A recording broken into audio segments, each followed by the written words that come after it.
立ち入り管理措置とは、無人航空機が特定飛行を行う際に、飛行経路下への第三者の立ち入りを管理する仕組み。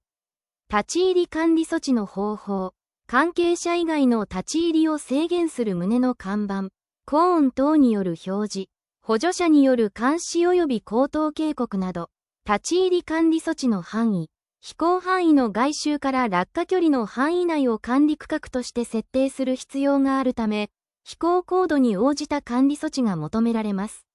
カテゴリー区分の違い、立ち入り管理措置を講ずるか否かによりカテゴリー2飛行とカテゴリー3飛行に区分され、必要な手続きが異なります。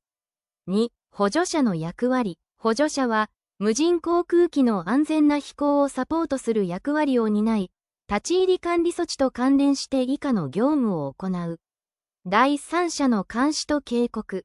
立ち入り管理区画内に第三者が入らないよう監視、警告。目視外飛行の支援。双眼鏡などを使い、操縦者の見えない範囲を監視、報告。夜間飛行の支援。夜間の視認性を補助し、第三者の出現が予測される場所で警戒。緊急時の対応。事故発生時に操縦者と連携し、安全対策を実施。補助者について、最も不適切なものを選びなさい。1、周囲の確認に集中しなければならないので、機体に関する理解は必要ない。2、補助者は操縦者が安全に飛行させることができるよう必要な助言を行う。3、第三者が出現する可能性が高い地点には、補助者を配置する。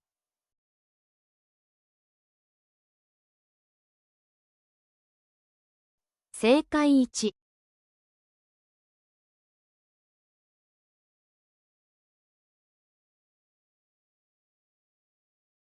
立ち入り管理措置について最も適切なものを選びなさい。1、特定飛行に関しては、飛行経路下において第三者の立ち入りを管理する措置を講ずるか否かにより、必要となる手続きのカテゴリー区分は特にない。2、立ち入り管理措置において、飛行高度に相当する範囲の管理措置を設ける必要がある。3、立ち入り管理措置を講じていれば、当該区画を明示するために必要な標識の設置などは立てる必要はない。